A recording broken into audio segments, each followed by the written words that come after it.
General Hospital will reveal Gio stood motionless outside the cardiac surgery room, where the red emergency light above the door glowed ominously, signaling that Sonny's heart operation was still in progress.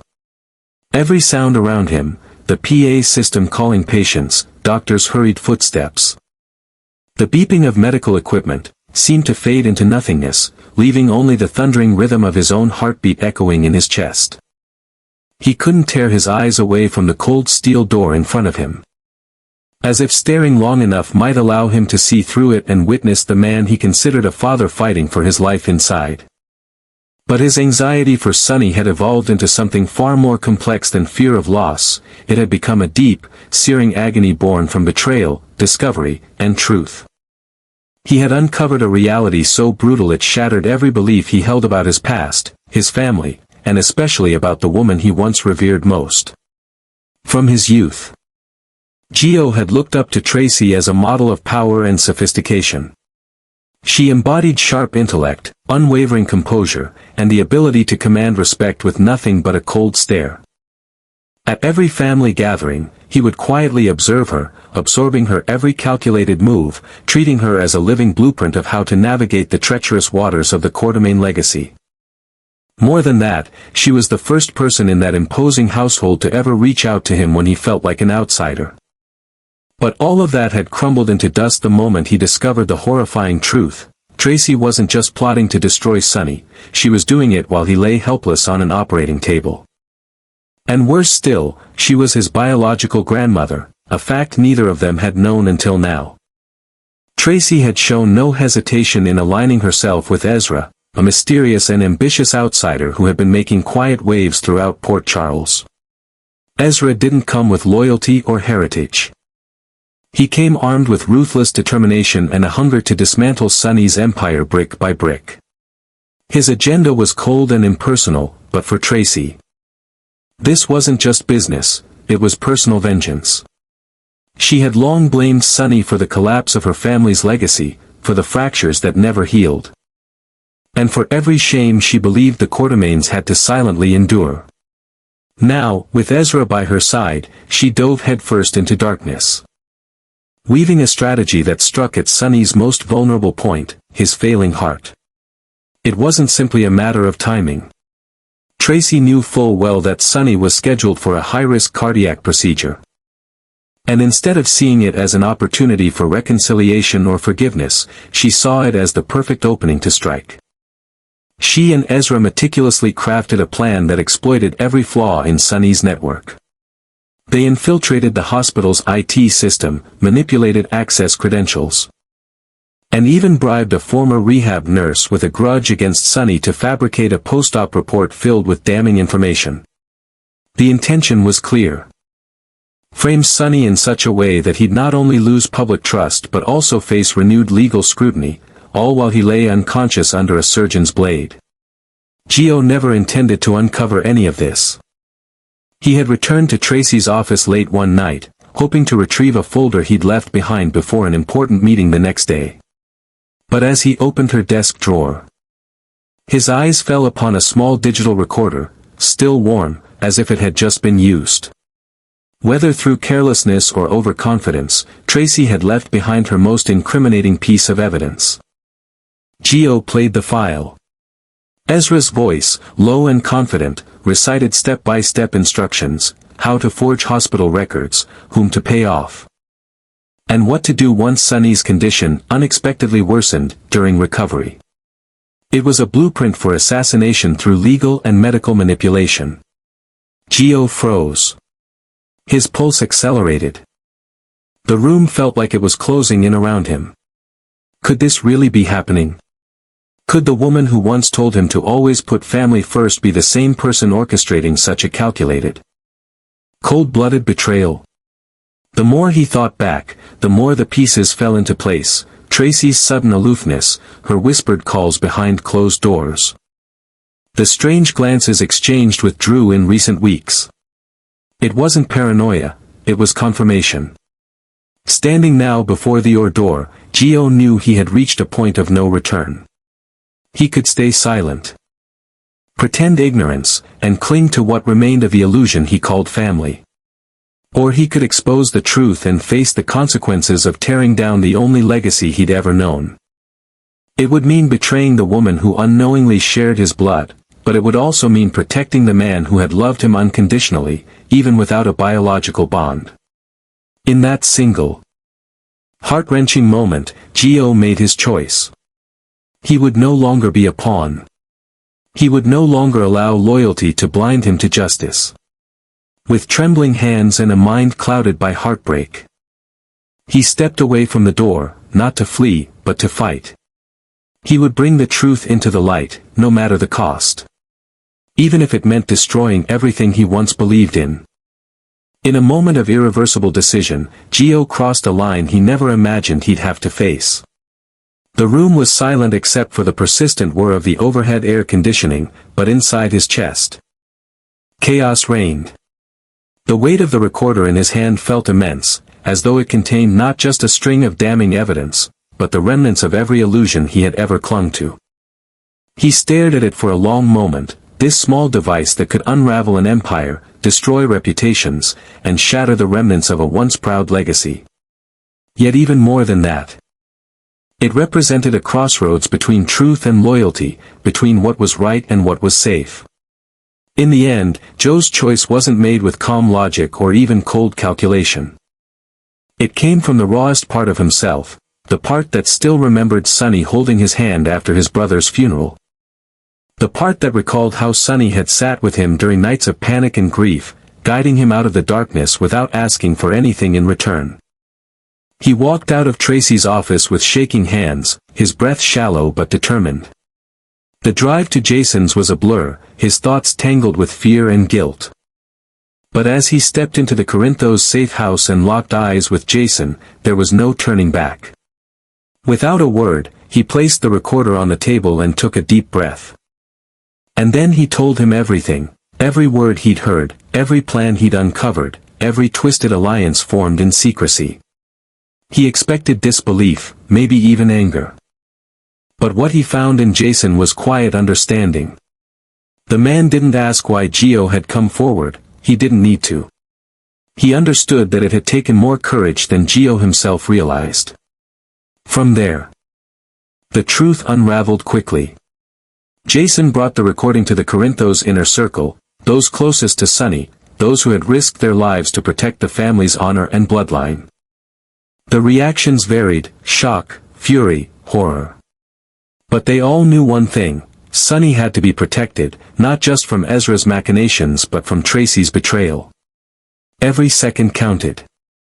Jason worked swiftly, contacting trusted allies in the hospital and neutralizing the threat before the operation could be sabotaged.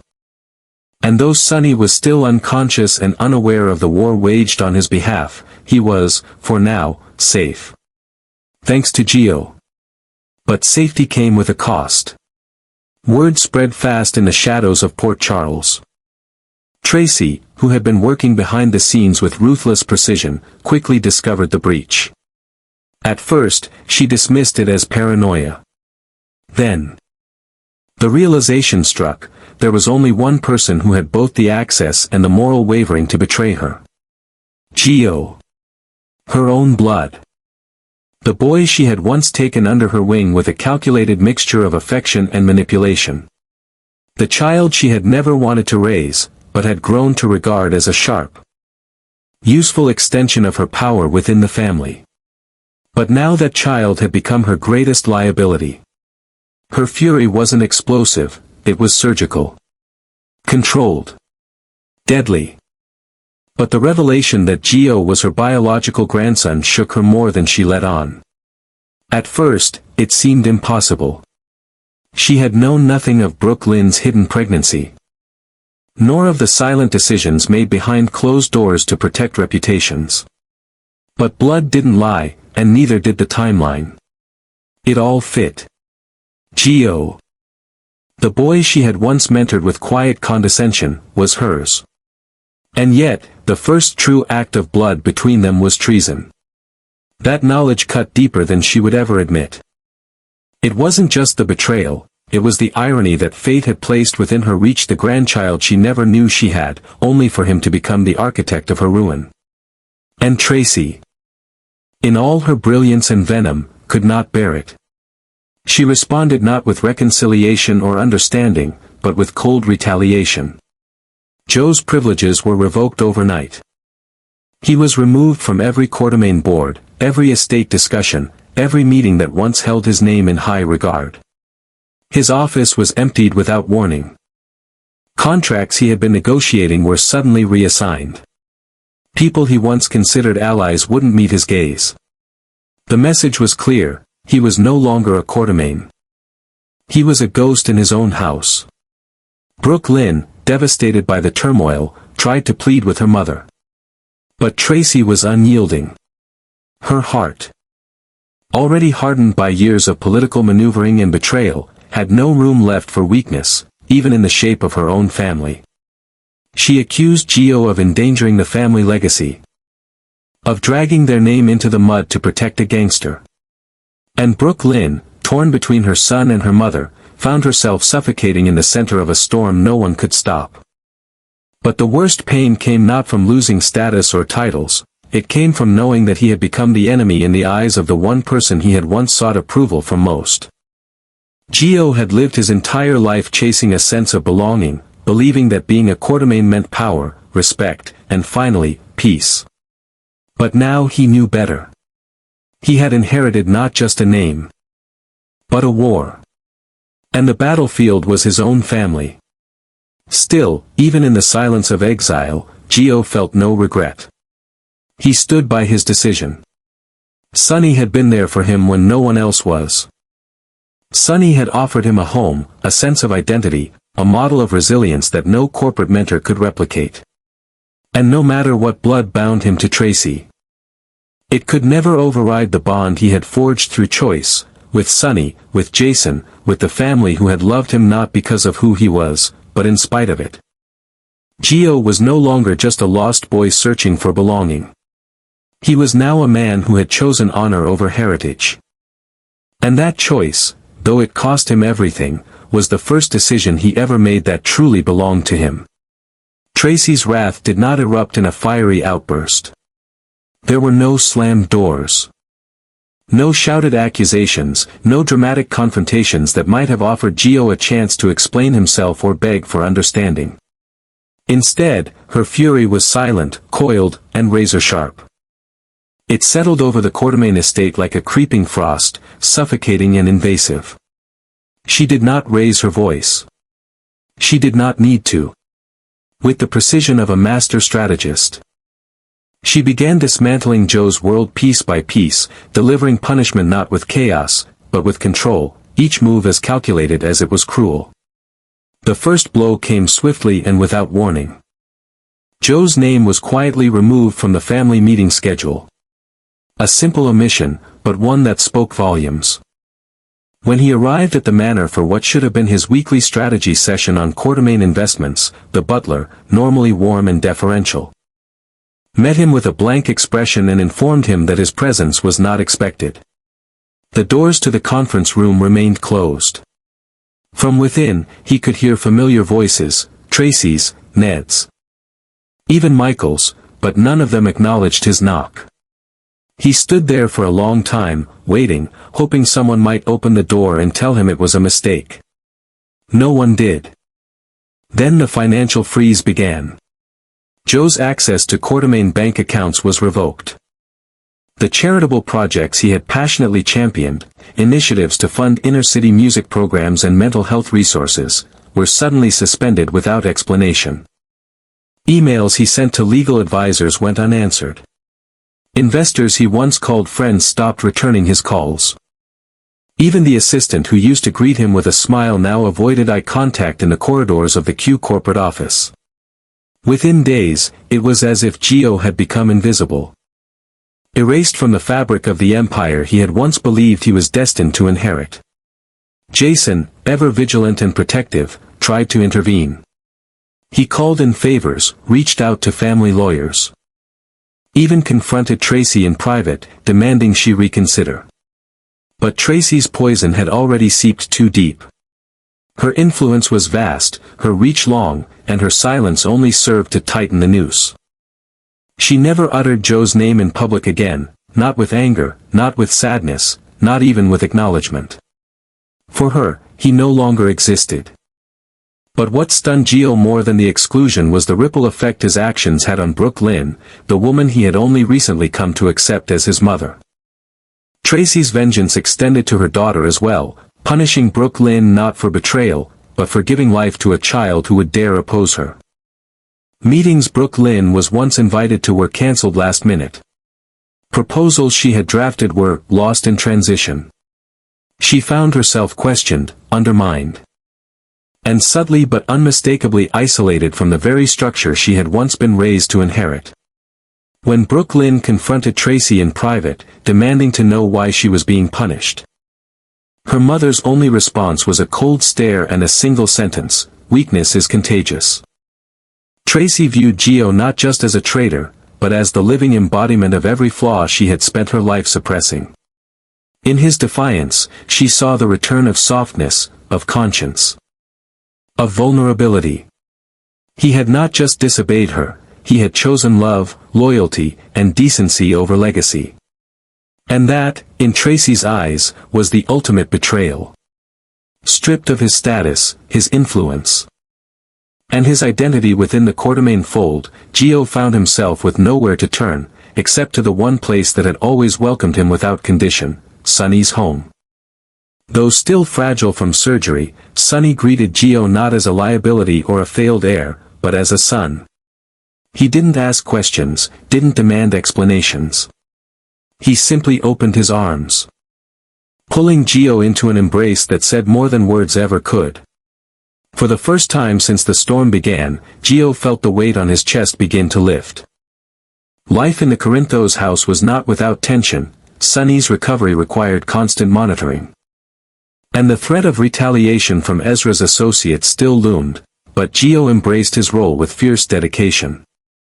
He took up residence in the guest wing, attending to security protocols, coordinating with Jason and Dex to bolster surveillance, and watching over Sonny like a silent sentinel. It wasn't just about duty, it was about redemption. In protecting Sonny, Gio found a purpose that no boardroom could offer. He began to understand that family wasn't about blood, power, or name, it was about the choices you made when everything else was stripped away. But no matter how safe he felt under Sonny's roof, Tracy's shadow lingered like a phantom behind every corner. Gio lived each day with one eye over his shoulder, knowing that someone with Tracy's intellect and connections would not leave his betrayal unanswered forever. The silence might have seemed like retreat to outsiders, but Gio knew better. Tracy was not the kind of enemy who struck once and vanished. She watched, waited, and returned when least expected. Even in his moments of quiet, reading in the kitchen, helping Donna with her homework, or sipping coffee beside Sonny's recovery bed, Gio could never fully unclench.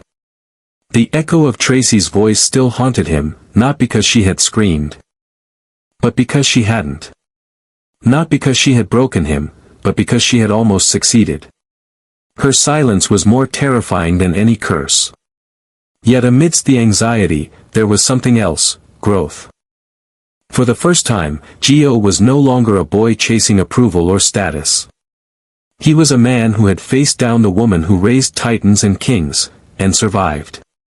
He bore the scars of exile, but also the clarity that came from choosing honor over legacy. And that clarity became his armor. He no longer sought to return to the Quartermain table. He no longer craved a seat beside Tracy. He was forging something new now, a life built not on name, but on truth. A family that bled not only for each other, but for what was right. Still, every night before bed, as the lights dimmed and the house grew quiet, Gio would pause at the window, staring out into the darkness. Somewhere out there, Tracy was still watching. Still planning. Still waiting. But so was he. And this time, he was ready. When the truth about his parents was finally revealed, Gio no longer shed tears. He had grown calm, more resolute than ever before. He understood now that life was no longer a string of sweet promises about family, but a battlefield where every decision could turn loved ones into enemies. He was a Quatermain, but also a Corinthos. And in his heart, only one thing remained unshakable, his loyalty to those who had chosen to love him unconditionally, even without sharing his blood. Could Gio ever find the strength to forgive Tracy? Or would he become the very force that dismantled the ruthless legacy she had passed down? Every step he took now could be a declaration of war. But no matter what the future held, Gio would never back down again.